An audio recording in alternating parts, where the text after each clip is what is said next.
Well, how you doing? This is Bob with Oden's Lock. I'm just sitting out here in the step van, hanging out. Sorry, I keep looking around. I hate these iPhones. You know, the camera is over here, but my screen is over here. So it's like I try to see the screen to see what I'm doing or what the background looks like. But excuse me for moving around a lot too. This video you're about to watch, I wanted to kind of touch up some of the stuff we talked about with the Kwikset Titan. That was a couple videos back, and there are some things you got to be aware of when you do them, and I'll cover it in the video. But it's just to tweak some of the stuff that I put out in the original video I did a couple weeks ago. But when you mix Kwikset Smartkey in with KW1. You know, it has its own variation when you're using a 6-pin, because Smartkey is not a 6-pin lock. It's actually 5 slider. You know, I don't even know what we call it, 5-pin, 5 wafer, 5 slider. It's not really a wafer, I don't believe, but you can see all kinds of videos about the internals of the Kwikset Smartkey. But I just wanted to cover that. Plus, you know, something else that I failed to mention with the Kwikset Titan. And there are variations. There's Kwikset Titan, there's Ultramax, Ultra. There's different variations of that. Now, I'd show that in the video, so you'll see some of the differences in how they fit into either a knob or a deadbolt. Sometimes they are actually in a deadbolt. Some of them are actually in a knob. And the older ones, you'll usually see in the knobs.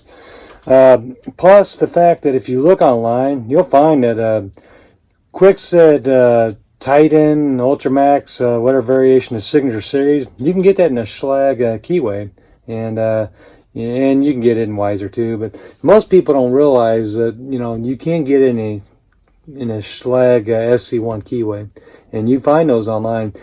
I don't push Kwikset Titan. It's just a weird subject that after I did the video, I've talked to a few people, and they thought it was kind of interesting because they hadn't really thought about it much. There are websites you can go to where they sell only those, you know, the Signature Series, because they are easily changeable. You know, you just got to have the change key, and you can pull the whole core out and then just swap them out. You can already have some key like ready on hand to swap them out. This is great for landlords. It's for rental properties, commercial property. Now, I'm just saying that Kwikset itself, you know, with the way they, you know, the 5-pin, if you use the factory pins, they're not that secure. In fact, because the keyway is so open, it's easy to get all kinds of things in there. So I'm not going to say they're secure, but for a property company that, if you're in a closed unit property, closed gated community, and you have all that, not a whole lot of people are going to be breaking into them. So, I mean, in all ways to secure them up a little bit. I'm not going to say you can make them too secure, but, you know, you can secure them up a little bit more, and that's usually with, you know, heavier springs. They have the bump halts, the 0 set pin, which I've kind of talked about in previous videos, the number 7 pin. Pretty rare to do, but you can do it. But if you're in an area where you just need key control and you're not worried about, you know, security, you know, as in someone's going to have a bump here, they're going to be able to pick the lock. If all you're worried about is someone having the right key or the wrong key, they'll work fine. You know, and they will work plenty fine for that. But you're not going to stop someone from breaking in. You know, if they want to break in, they will get in. But that's with any Schlag, any other lock. Now, if you get into more you know, unusual locks, ASA, Medico, all that, and I've sold Medico to residential people, you know, and it's like, dude, you got a window right next to your door. It's not like they can't get in somehow, but, you know, I don't want to be one of those locksmiths that sells the illusion of security. You know, for me, and I hate to throw it out to the electronic guys, but the best security will be, you know, alarms, you know, and that's my personal opinion. I mean, you can build a Fort Knox and a fortress, but you need to have an alert system, lets people know that someone has gained access, will alert the authorities, you know, and as a deterrent, you know, the noise itself that it makes. You know, I'm not saying you can't spend a whole lot of money on locks to make it harder, especially when you watch these videos with cops trying to kick doors in. You can reinforce a door and make it harder to bust in, but when you got glass windows all around you, and yeah, you do have window film you can put on to make it a little bit harder, they will get into your place. My fear is for those that already have access to the property. These are people that you know. These are people that your family or your kids let in, that they know where things are because they've had the opportunity to roam through the the premises. You know, they can go through your medicine cabinets, your drawers at night while you're asleep. That's where I worry more, and that's what I try to talk to customers about, because you can get locks from medicine cabinet. You keep your, now with the days where people are stealing people's pain pills and stuff. If you're one of those people that has chronic pain and you need that stuff, secure that stuff by all means. And there are a multitude of ways to secure your home, your cash, your money, safes, wall safes, all kinds of, I got people walking by, sorry, all kinds of different methods to keep your valuables safe. Your fobs for your keys, for your cars, for the push starts, they make the RFID blockers where you can put your stuff in a sleeve or a box and people can't read your fob. That's another way they can get, if your car is out in the driveway and they put a repeater that allows them to pick up a signal to your fob, they can actually get that close to your house and get close enough where it sends a signal to your car, and they can get in your car. They can even start the vehicle. Now, I will alert them that the vehicle, the fob is, once you get further away from the driveway of the house, and that's, I've seen the Dodges have that.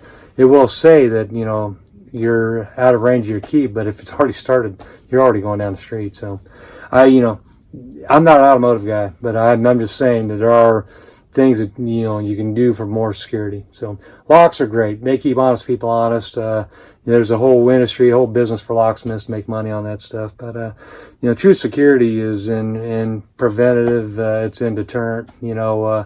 Blunt force entry stuff is great. And I sell the security bars too for the door jams and door frames. But, they will slow down an intruder, but eventually someone can get in. So, and that's just my opinion, based on my own experiences. So, anyways, I hope you enjoyed the video. Thanks for watching. Bye-bye. Hey, how you doing? Well, I didn't really want to beat this horse to death about the Kwikset Titan Keys, but I did want to kind of go over this a little bit, kind of clear up some stuff I said in my previous Titan video. It's just because it's confusing, and even trying to explain it's confusing. So I finally got the card for Kwikset Titan. I didn't have it in my set, and when I bought this HPC kit, or this machine, it came with the book, and it had most of your common stuff, but it didn't have the Kwikset Titan card, and that's the Titan card right there, C31X, and I showed that in another video. There are some differences. You do need to use a different, see if I can put my finger there, different cutter for the #1 position. And so I wanted to kind of explain that. So when you do that to the #1 position, and plus, if you flip the key upside down, and use this part here as a shoulder stop, that's where you cut that notch for the between the 2 and the 3, or just file it like I do. I use a file it because I've never had this card. But there are some different things to go on. See the depths. There's the letter depth, R between the 4 and 5. You get into all these little weird things. I know when you do wafer locks, they kind of cover, they have numbers. Sometimes I have an X or something, H or B or whatever.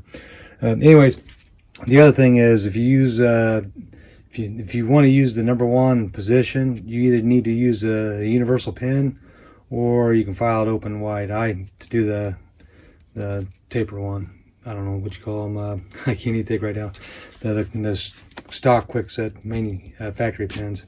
Well, I use the factory ones, but that's all you gotta do if you want to use this style here. And that's what I did. I don't like mixing and matching. When you get into pins, there's Kwikset and there's Schlag, depths.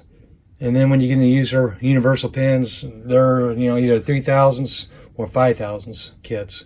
And so you could be a thousandths or two off, between a pin, because they're not exact to the manufacturers. They're just close, So some people like the 5000s because for certain ones, they work better. And once you get in the right depth, if the spaces or the dimensions in between are close enough. Anyways, it's going to get confusing. Explain this. I don't want to make this too long. So here's the deal.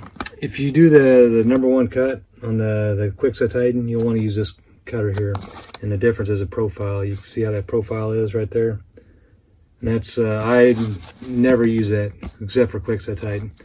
And this one here is your standard. That's one I use for just about everything. That's your CW14MC, and that cuts everything. You just got to widen the cuts, for Kwikset, and And so they do tell you that they make marks, just widen it. But this one here will get that number one cut.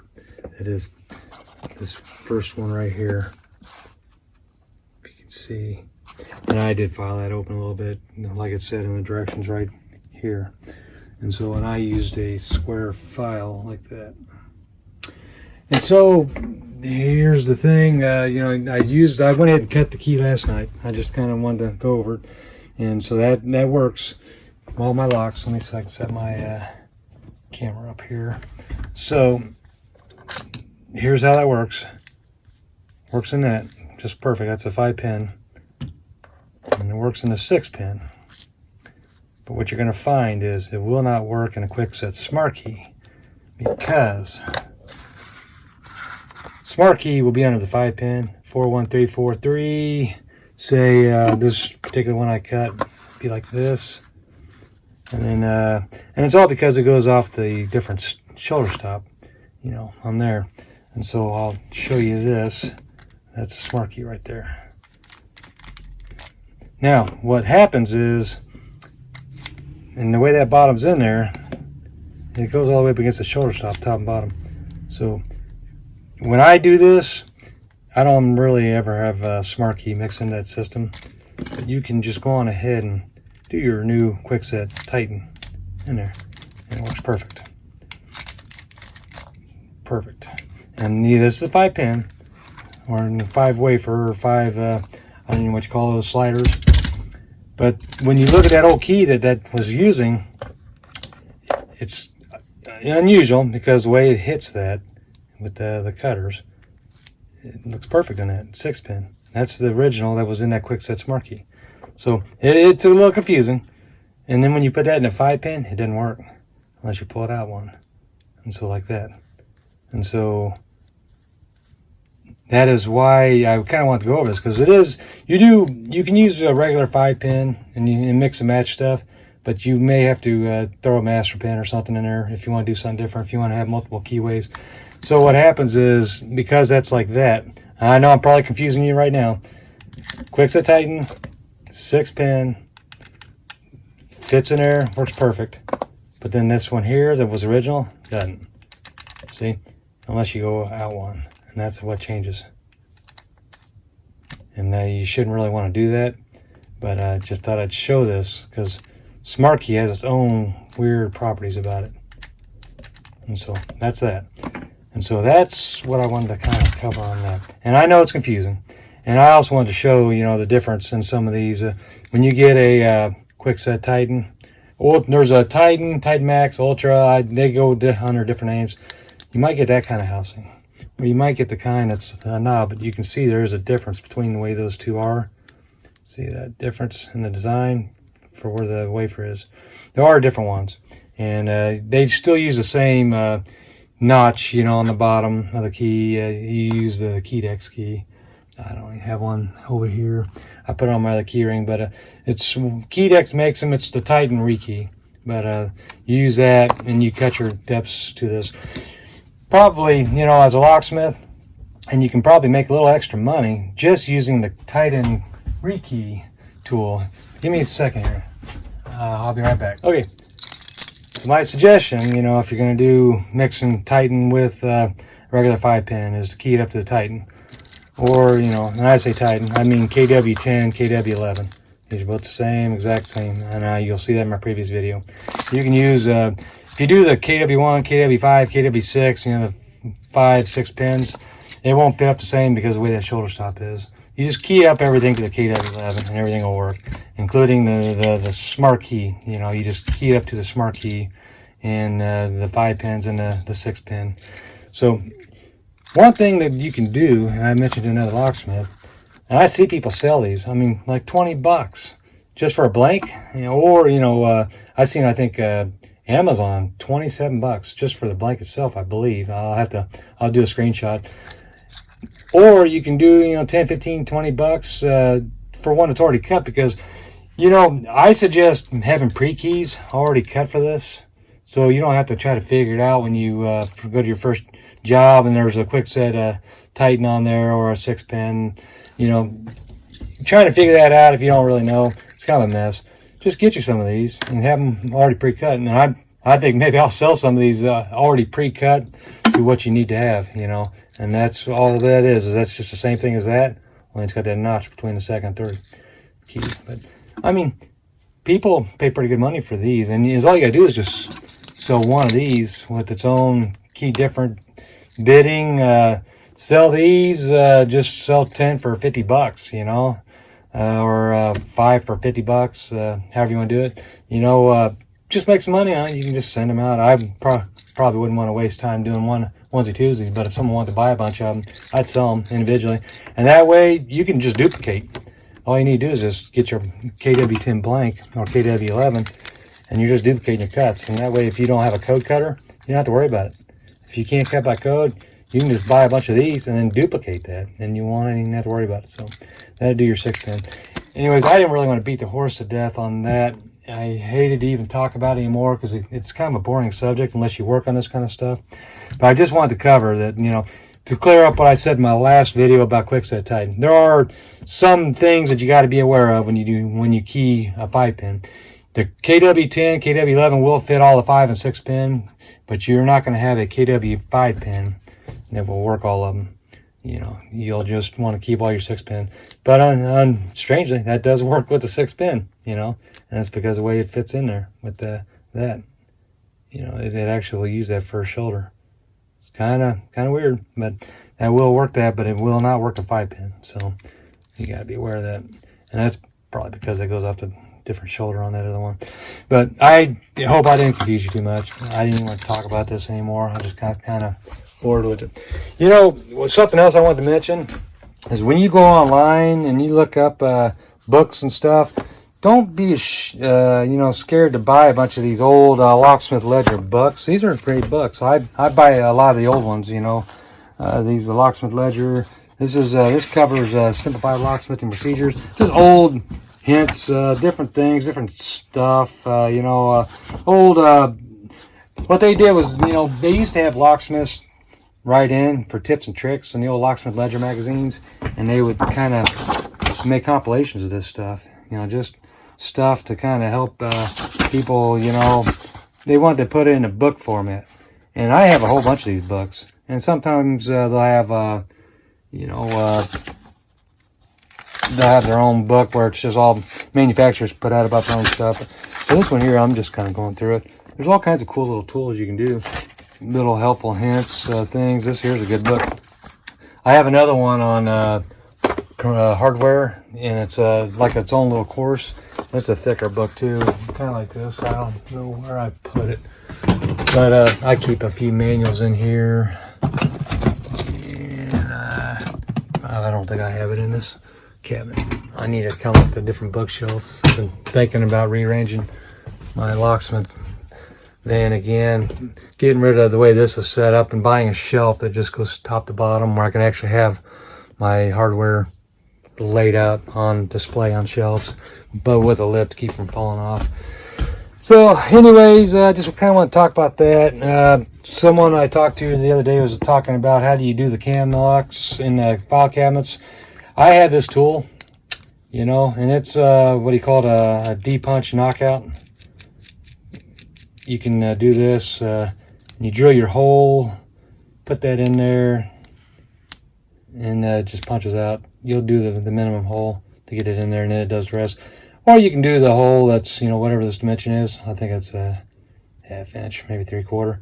And then you file the D, you know, just do that and then file down to get the D.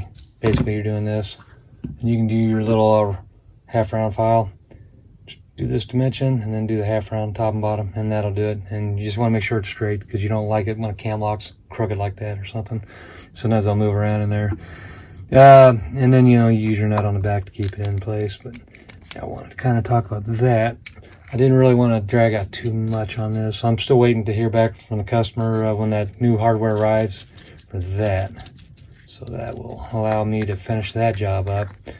And he's real excited. I'm real excited. I don't like having jobs where you're waiting on stuff. But that's all I really want to talk about on this stuff. I'm going to put that key cutter back on.